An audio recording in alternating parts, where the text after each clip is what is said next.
Magandang araw mga bata! Ako nga pala si Kuya Mark, isa sa mga kwentista at on-the-job trainee na nagmula sa Camarines Sur Polytechnic Colleges. At narito ako ngayon upang magbigay sa inyo ng isang magandang kwento na tiyak kapupulutan nyo ng aral. Pero bago ako magsimula, meron muna akong mga katanungan. Mga bata, kayo ba ay may lola? Wow! Mahilig ba kayong makipaglaro sa inyong lola? Magaling mga bata! Lahat naman tayo ay may kanya-kanyang lola na nagsisilbi nating pangalawang magulang na talaga namang magmamahal sa atin.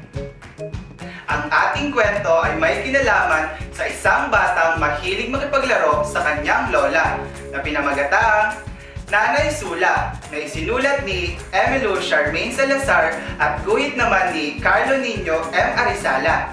Hatid sa atin ng Let's Read of the Asia Foundation. Tara na at simulan na natin ang kwento. Nasa bula na po tayo, malakas na sabi ni Nanay Sula. Itinigil niya ang pagtulak sa sinasakyan kong upuan.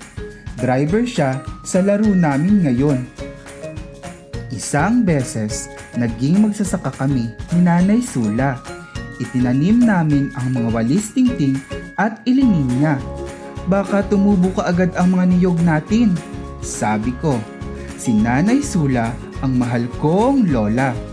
Masaya ang araw ko kapag kasama ko siya. Paborito kong kalaro, si Nanay Sula. Isang beses, naging mangingisda kami ni Nanay Sula. Biningwit namin ang mga tsinelas sa planggana.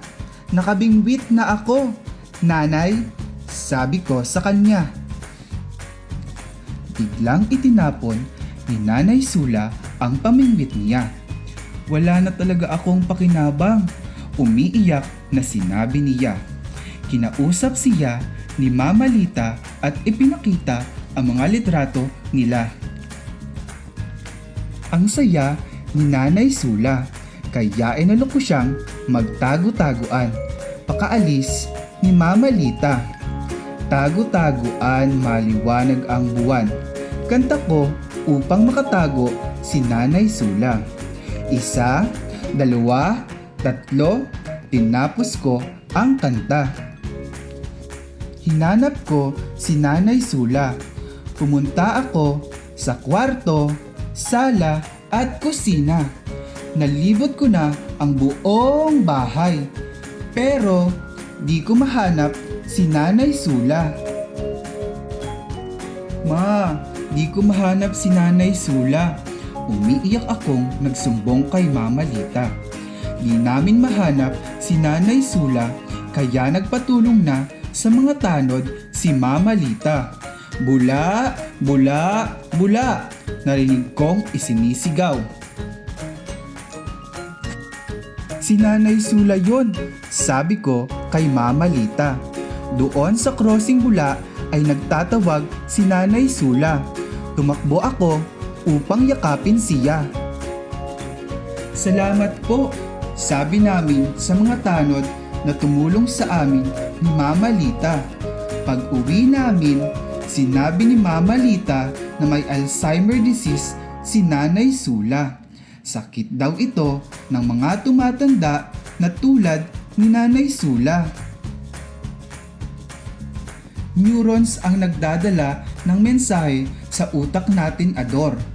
Neurons din ang rason kung kaya't naiintindihan natin ang mga bagay sa paligid natin. Sa mga taong tulad ni Nanay Sula, nasisira at namamatay ang mga neurons, paliwanag ni Mama Lita. Dumarami ang mga espasyo sa utak nila, kung kaya't nagiging makakalimutin, di na nakakakilala o di kaya'y gagalitin na sila. Kung nakakalabas, mahihirapan na silang hanapin ang daan pa uwi, paliwanag pa ni Mama Lita.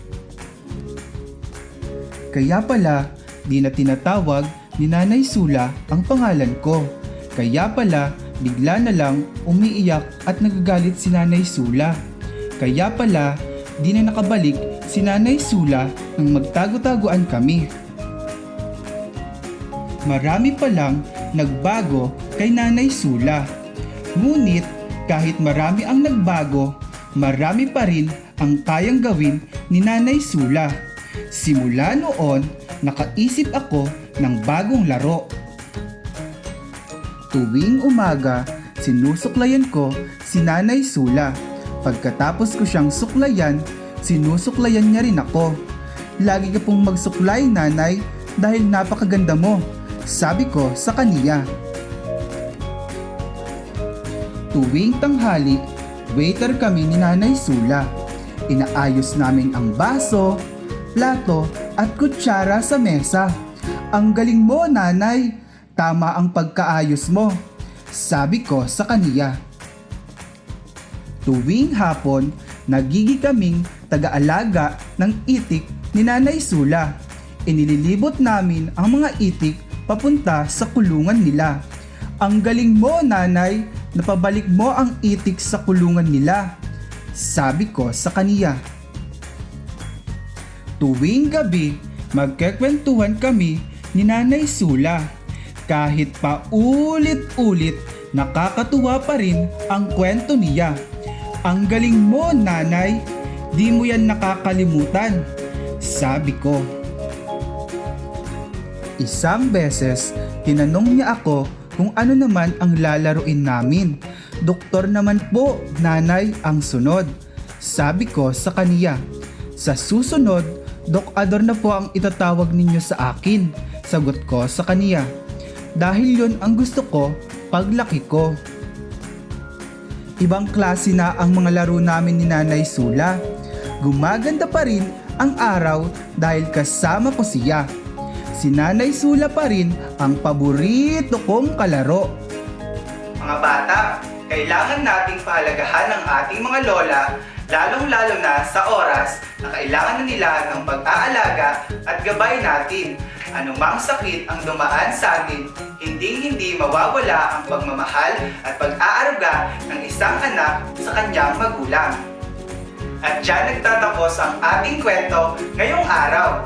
Muli, ako si Kuya Mark na nagsasabing mahalin at pahalagahan natin ang ating mga mahal sa buhay habang kasama pa natin sila.